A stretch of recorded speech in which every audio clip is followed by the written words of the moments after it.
Olá, mais uma vez, nós estamos aqui para dar prosseguimento à nossa leitura bíblica anual. Em tempos de pandemia, as pessoas estão investindo em crescimento acadêmico, profissional, alguns sendo tentados pela preguiça e simplesmente aproveitando o tempo com séries, mas a gente não pode desanimar do nosso propósito de chegarmos em dezembro e termos completado a leitura da Bíblia. Nós chegamos agora em um novo momento da leitura bíblica. Nós encerramos o grupo de textos poéticos e de sabedoria e agora nós vamos entrar nos livros que são conhecidos como livros proféticos. E hoje nós vamos introduzir para vocês o livro do profeta Isaías. Isaías, ele não era um profeta como a maioria, que estava à margem do poder e se levantava como um oráculo, como a voz de Deus. Pelo contrário, ele era um aristocrata.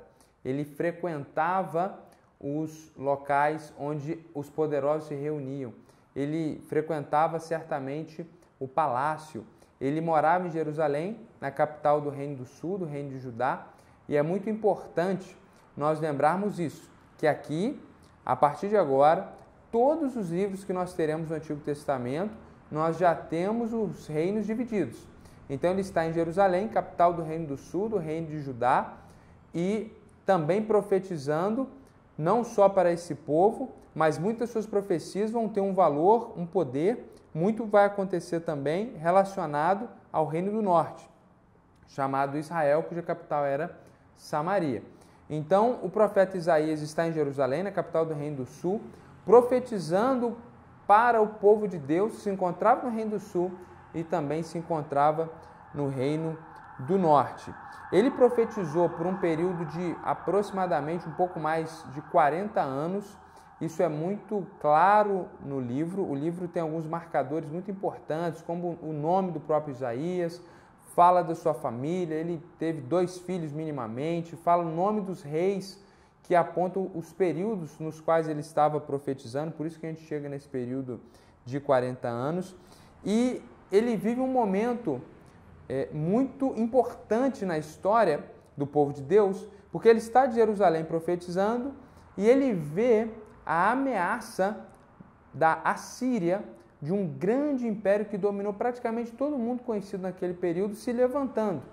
Então ele profetiza a respeito disso, vê o Império Assírio destruindo completamente o Reino do Norte, que por sinal nunca mais se levantou, e vê a invasão do Império Assírio em Judá, destruindo muitas cidades, vê o cerco e profetiza e experimenta o cerco à capital Jerusalém e vê o livramento do Senhor de uma forma miraculosa, e a gente tem isso inclusive registrado aqui no seu livro, nesse livro que nós vamos estudar agora. De forma que ele presencia a destruição do Reino do Norte, vê o livramento do Reino do Sul e, de uma forma muito interessante e sobrenatural, ele vai ver a vinda do Império Babilônico e a destruição dos babilônios. Então, ele vê o livramento que Deus dá para o Reino do Sul, depois ele vê que vai vir um outro império, que não era mais o Assírio, mas agora o Babilônio, que dominaria o Reino do Sul, e ele vê o livramento da parte de Deus para o seu povo.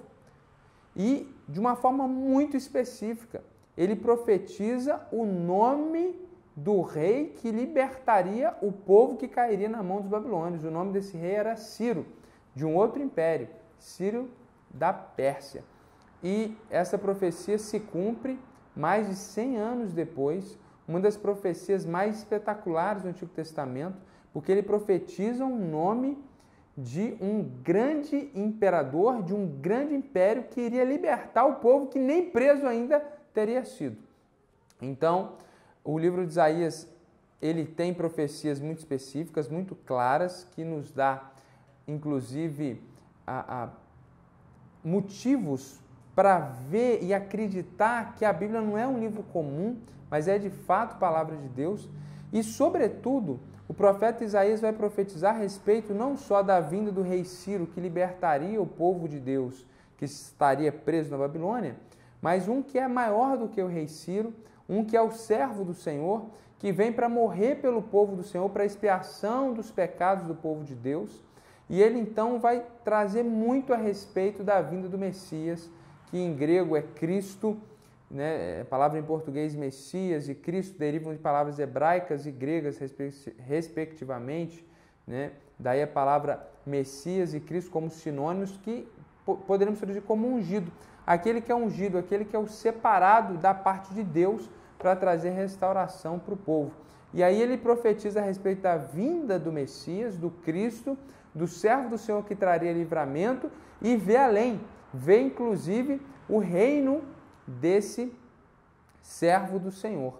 Então o profeta Isaías foi um profeta privilegiado e o seu livro é um livro riquíssimo, porque ele vê um futuro mais imediato, que é a chegada dos assírios, como Deus vai trazer juízo contra o reino do norte, permitir sua destruição e livramento para o reino de Judá. Depois ele vê a vinda dos babilônios, a destruição deles, o livramento do Senhor através de outro império que era o Persa do rei Ciro. E ainda que isso esteja muito difícil para você agora, enquanto você lê, você vai lembrar dessas informações. Vê séculos depois a vinda de Cristo e vê o seu reino se consumando de forma plena num futuro ainda mais distante. Muito do que nós temos no Novo Testamento a respeito de profecias de Jesus sendo cumpridas, nós vemos aqui no profeta Isaías. São certamente um dos livros mais empolgantes entre os profetas do Antigo Testamento. E aproveito para dizer o seguinte, os profetas do Antigo Testamento, começando com Isaías, eles iniciam um novo gênero literário aqui no Antigo Testamento. Nós vimos livros da lei, livros narrativos, livros de poesia e sabedoria, agora estamos entrando em livros proféticos. Nós temos 4 profetas que escreveram livros grandes, Isaías, Jeremias, Ezequiel e Daniel, e depois 12 profetas com livros menores. Por isso são chamados de profetas menores. Não por causa de importância, mas pelo tamanho dos seus livros. Esses livros, eles não são escritos de forma narrativa nem poética, mas é um gênero literário que não existe mais hoje no Ocidente. Eu não sei se existe em algum lugar do mundo, possivelmente não, que é o gênero literário chamado profético. Então, lendo o livro de Isaías, você vai perceber muitas metáforas, muitos símbolos, visões transcendentais, querubins aparecendo, Deus no seu trono, muito do que nós vamos ver numa linguagem apocalíptica, e toda essa somatória de narrativa com poesia, com oráculos da parte de Deus, palavras diretas da parte de Deus para determinado povo, toda essa somatória de metáforas, hipérboles, questões espirituais, visões transcendentais, forma esse gênero literário que é o gênero profético. Por que eu estou te dizendo isso? Porque ao ler livros proféticos, esses 4 profetas maiores, com o livro de Lamentações de Jeremias, que é um livro apêndice menor, mais os 12 profetas menores, tome muito cuidado.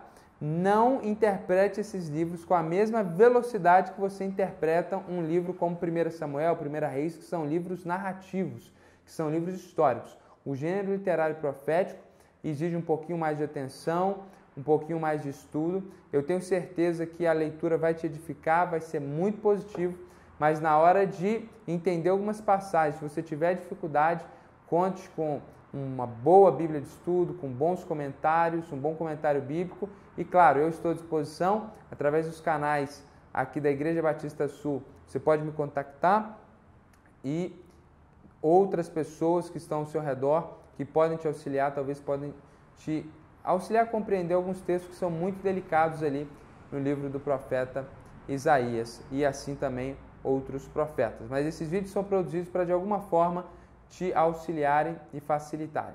Que Jesus abençoe sua vida. Eu espero que você tenha uma excelente leitura do livro do profeta Isaías e daqui uns dias a gente vai disponibilizar também o livro do profeta, o vídeo sobre o livro do profeta Jeremias. Que Jesus te abençoe. Boa leitura. Um abraço.